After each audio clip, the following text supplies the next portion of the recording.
Hi guys! Kamusta po kayong lahat? So ngayon ay gagawa po tayo ulit ng general love reading. At kung bago pa lang po kayo sa channel ko, don't forget to hit like and subscribe para po updated kayo sa mga videos na i-upload ko. At paalala lang po, hindi po lahat ay makaka-resonate. So take what resonate and leave what doesn't, okay? At sa mga gusto magpa-private reading, message nyo lang ako sa Facebook, nasa description box below. Tsaka ipipin ko po sa comment sa mga hindi po nakakita para mas madali. So ngayon simulan natin. Kaninong energy kaya makukuha natin ngayon? General love reading.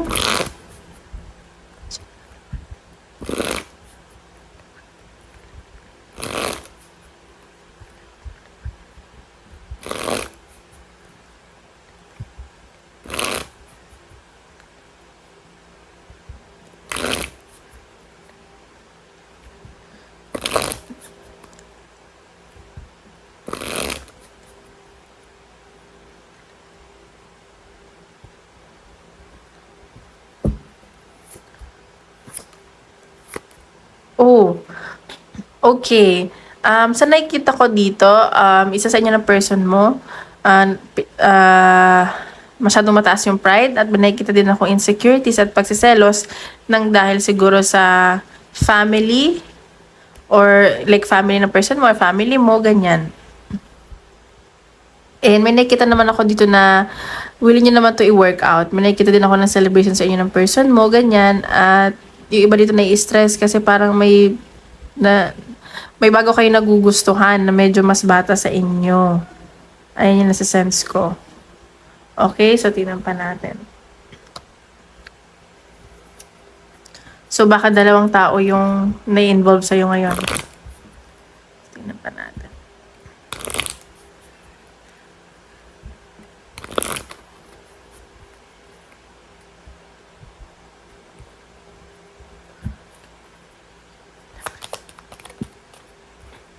Okay, mirror. So, pinapakita dito, siguro nagsa-self-reflect ka or may mga nare-realize ka sa sarili mo at may mga binabago ka, siguro mga pagkakamali at gusto mong bumawi sa person mo. Ganyan na sa sense ko. Ayan, so nasa healing stage ka ngayon. So, may mga hinihil ka sa sarili mo at gusto mo na magpakatotoo sa sarili mo. At may nasasasin ako na LGBTQ dito. And thankful ka sa mga taong nandyan para sa'yo. And nakikita ko na kapag connect ka ngayon, siguro nagsiswimming ka or nag-yoga, ganyan. So, may nakikita din akong pag-travel sa'yo, ayan, adventure. So, may pupuntahan ka abroad or kung hindi naman out of town lang para mag-unwind, ganyan. So, nakikita ko na hinihil mo yung sarili mo. So, tingnan pa natin. Energy ng person mo.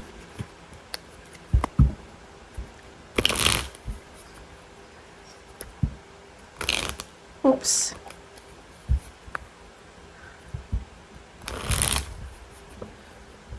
Last shuffle.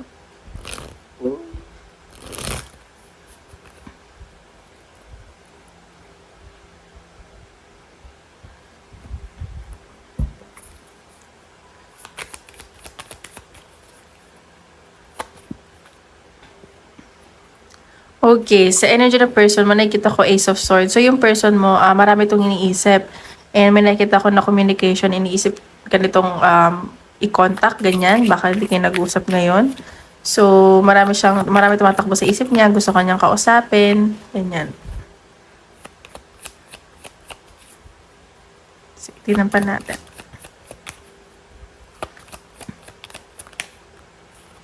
Okay, 9 of Cups. So, itong person mo, ayan. So, nakikita ko itong person mo, ano na siya, ikaw yung nagpapasaya sa kanya, at parang na-fulfill mo yung pagkukulang na nararamdaman niya. Masaya siya sa'yo, ganyan na sa sense ko. At marami itong iniisip nga. Parang marami din itong problema, pero alam mo yun, nagiging masaya din siya. Ayan, so may nangyari sa inyo or sa person mo na unexpected change. And yung change na yun ay para sa kanya at para sa inyo. Yung pagbabago na nangyari. So, tingnan pa natin. Baka may mga nare-realize yung person mo. Ayan, so, Knight of Wands. So, nakikita ko dito, yun nga, gusto ko makipag-cosplay ng person mo, ano to sa'yo, parang may mga tinatanim siya sa'yo, like, dito sa connection nyo, like, nag-i-invest, ganun. At passionate to sa'yo at attractive. Ayan. So, tignan pa natin. Energy ng person.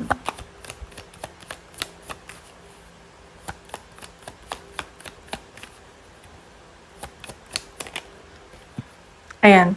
Temperance. So, yung person mo nag-ano lang siya, nagiging patient lang siya. At gusto niya, like, may harmony pareha sa connection nyo. Kaya siguro, nag-iisip-isip to ngayon. At, alam mo yun, kasi nga ikaw yung nagpapasaya sa kanya. Ikaw yung nagbibigay ng parang buhay sa kanya.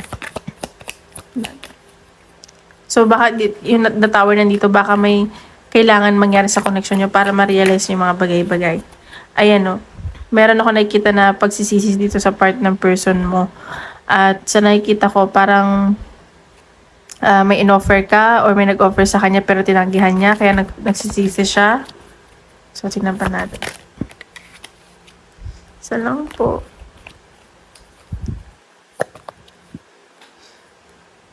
See, ayan no. Pagsisisi na, may nanghihinayang pa. So, parang may mga tinitingnan siya ditong nawala. Siguro yung pagsasama ninyo, yung memories nyo.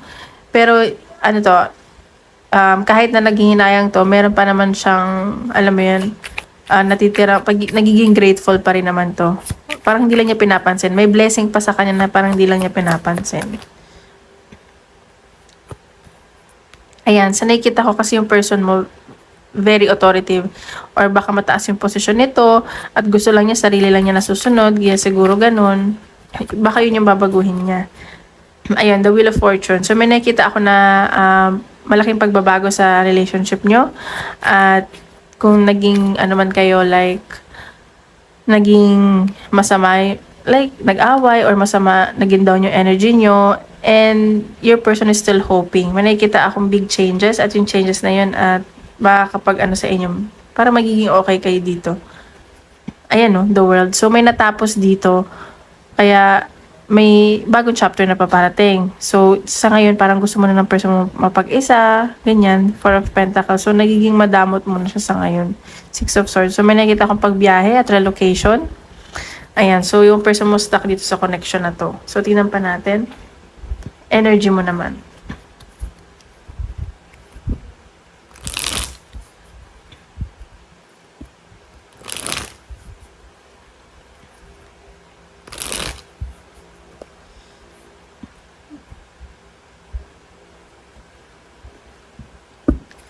Ito yung energy mo.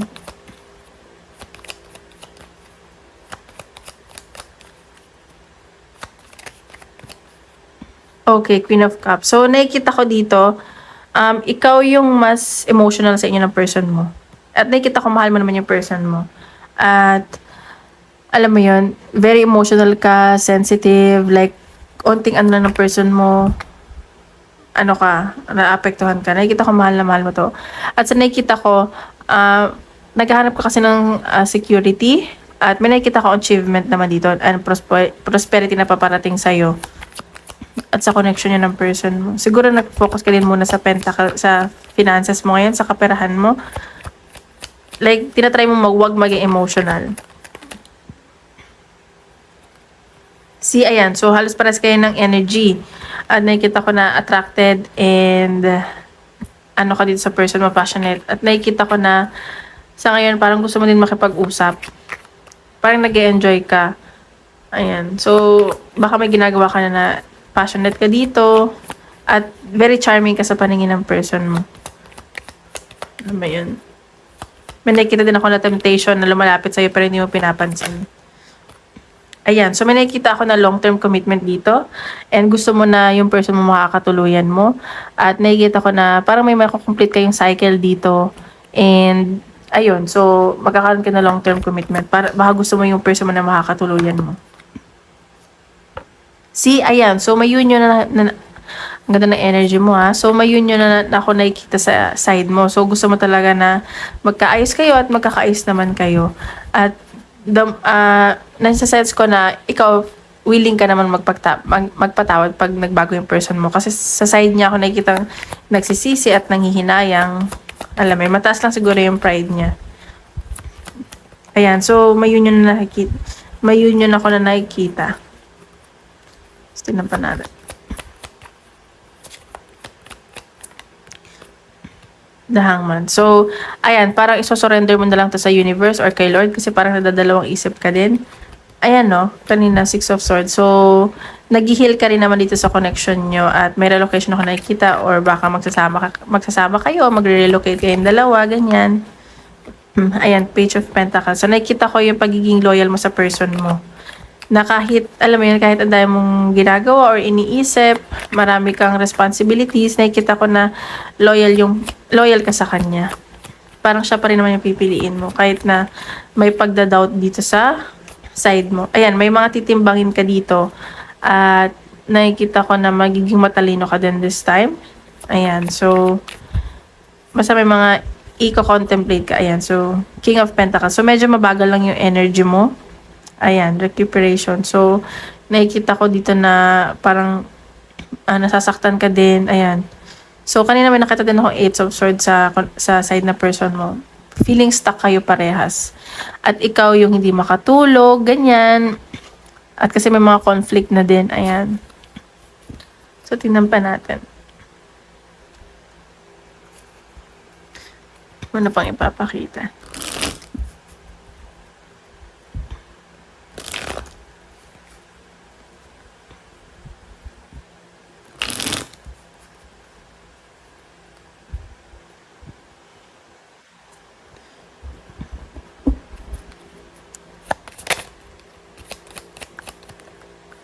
Okay, romance feeling. So, nakikita ko, mahal nyo na may isa't isa eh. Andun pa yung pagmamahal, at andun pa yung, init, ganos. Regret. So, ayan. So, isa sa inyo, nagsisisi na, baka nga yung person mo, sa mga pagkakamaling nagawa niya. At feel ko naman na sobra-sobra yung pag-iisip, yung pagsisisi niya. Ano ba yan? Ayan. Grave, no second chances. So, nakikita ko dito, baka ayaw mo na siya bigyan ng second chance or binabaon nyo na sa limot yung mga pagkakamaling nagawa ninyo or ng person mo. Ayan, no, mahal nyo pa isa't isa. At isa sa inyo baka nagpa-party, home foundation. Ayan nga, baka kulang lang ng foundation yung relationship nyo. So, baka yun yung babaguhin niya. Ayan, no, divine masculine. So, ayan. So, yun ang nakikita ko. So, baka iniisip mo ng person mo wala ng second chance. Baka kaya siguro nag-isip siya na kung i-message ka ba niya. Pero ikaw gusto mo na. Pero syempre, nadadalawang isip ka pa rin naman. Tinampan natin.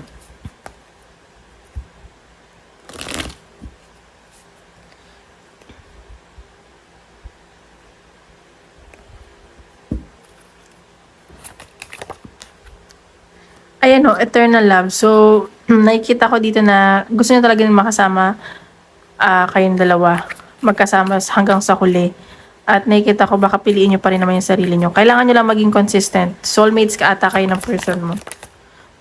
Ayan, so may swerte ako nakikita sa connection nyo, paparating sa inyo. At baka sa paghihintay nyo, ayan, marereward na kayo. Hindi lang pagmamahal, pero may swerte pa ako nakikita. Apology. Ayan. So, may apology. Baka magsasorry tong person mo or ikaw makikipag-ayos. Ayan. Kailangan nyo lang magkapatawaran. Ayan. Conflict. So, siguro naging ang conflict nyo dito is yung indifference nyo. Ayan. So, ingat lang kasi baka alam mo yun, yung pag-usap nyo mauwi sa away. Tapos, kasi, or nangyari na to sa past at medyo na-disappoint ka at alam mo yun, gusto mo naman pag-isa. Pero sa nakikita ko, mabubuo pa rin naman kayo. Ayan, kung may family kayo, baka mabuo kayo. Ayan, so gusto nyo talaga isa't isa. So, tingnan pa natin. Ay, wait lang, yung advice pa pala.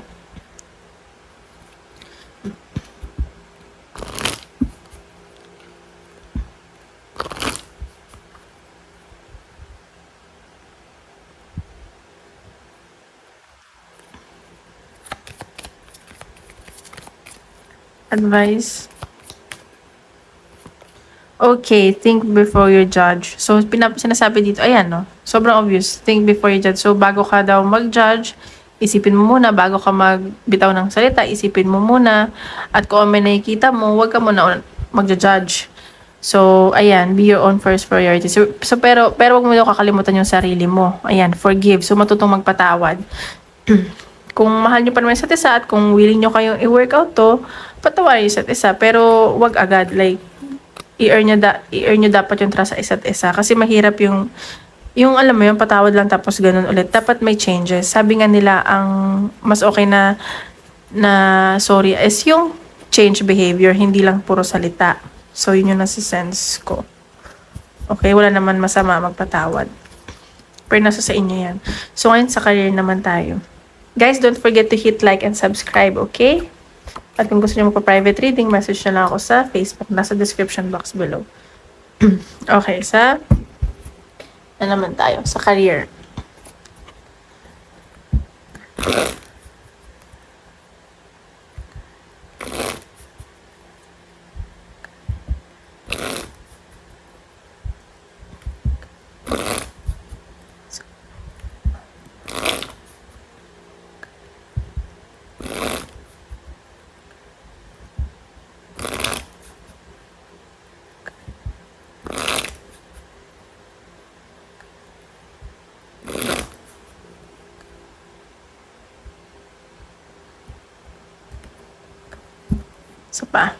Sapat naman.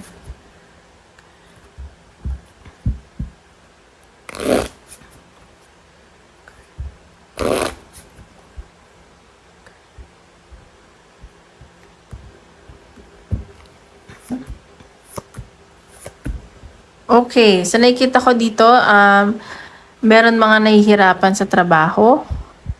Siguro dahil sa mga ka-work or may mga inaayos kang papel dito, nahihirapan ka na, pero ikaw siguro yung boss or kailangan makipag-usap sa boss. At nakikita ko, parang nahihirapan ka sa mga katrabaho mo. Ganon. Parang napapagod ka dahil mo ginagawang papel, ganyan. Or kung may pamilyado ka naman, baka nahihirapan ka kasi dinajuggle mo mga anak mo, pamilya mo, at yung trabaho mo, ganon. Yan pa natin sa career. Mga inaayos ka siguro ng documents. Okay, Rebirth. So, may nakikita akong new beginning sa career mo. At siguro ngayon, napapagod ka.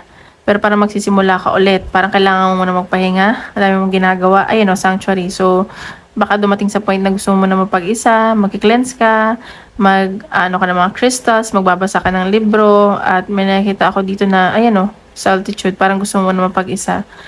At kailangan maging totoo ka daw dyan sa trabaho mo. Kasi baka nasa-sense mo na maraming peke, maraming hindi nagpapakatotoo sa'yo. At may nakita ako na siguro mag-exercise ka at babaguhin mo yung sarili mo, ganyan. Ayan, may mga gagawin kang bagong hobbies. Tingnan pa natin. Sa career.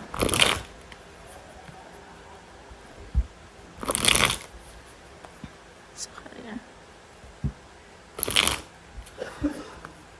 Pa natin.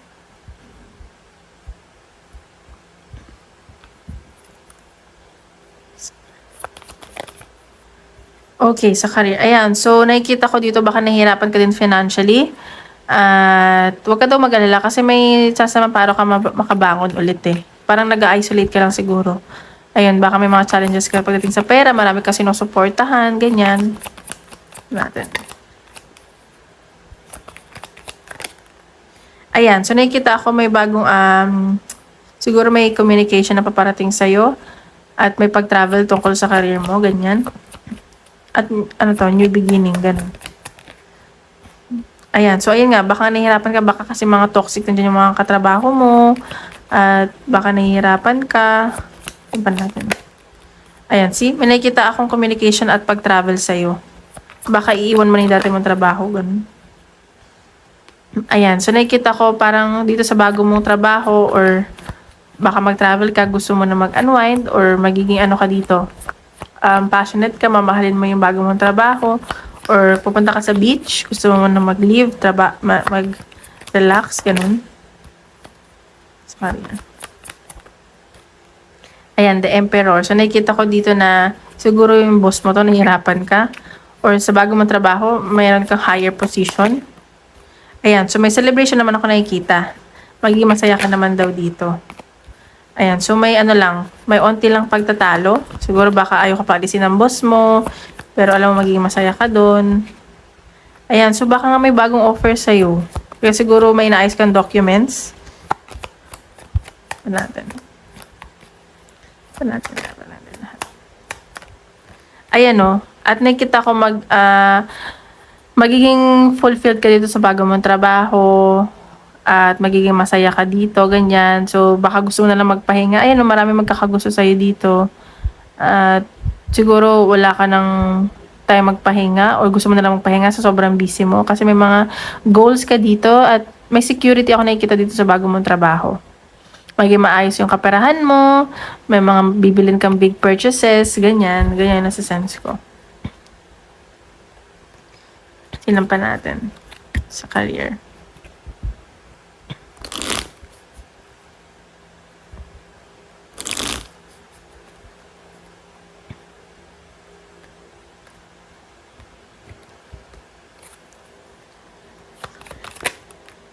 Ayan, introvert. So, nasa-sense ko dito, kung lilipat ka ba ng trabaho, mas magiging private ka, at magiging introvert ka, gusto mo lang mag-isa ka, ganyan. Baka mag-cellphone ka lang, ganun. Ayan, so may mga alalahanin ka dito sa memories, baka mamimiss mo yung mga dati mong ka-work or dati mong trabaho. May mga maalala ka, ganun. Baka kaka-cellphone mo, makita mo sila, ganun. Natin. Ayan, so may mga i-imaginein ka dito. At nakikita ko na para may mga iisipin ka. May mga, para magmamanifest ka, ganun. Ayan pa natin. Ayan, so ayan o, may swerte na paparating sa'yo. At nakikita ko na magiging maayos dito yung kaperahan mo. At may mga rewards, so baka purihin ka ng boss mo, ganyan. Ayan, levitation. So, kailangan mo daw magdasal at kung pinagdasal mo daw to, ibibigay na daw sa'yo to. So, mag-ingat ka lang kasi may mga haters at inggit sa'yo. At yung mga haters na yan, baka mag-sorry din sa'yo. Ayan, no. May ikipag-compromise sila sa'yo, ganyan. So, profession. So, ano mo talaga to? Expertise mo to. Magiging magaling ka dito. So, ayun. So, tingnan pa natin advice ni universe.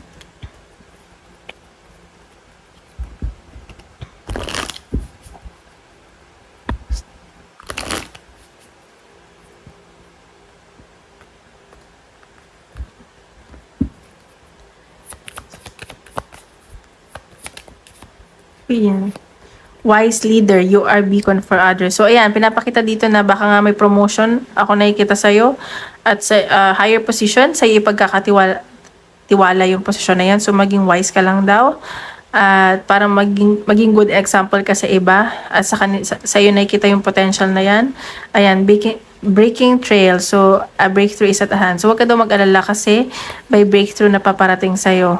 At you are protected by your angel. So, kung ano man nangyari sa'yo, huwag ka mag-alala, magdasal ka lang, do whatever you have to do kasi you're divinely guided. Just always be kind and always do everything with love. Yun lang ma-advise ko. So, choosing your path, all is possible. Ayun. So, tingnan natin. Oops. Magtanong ka, tingnan natin ang sasagot ni universe sa tanong mo.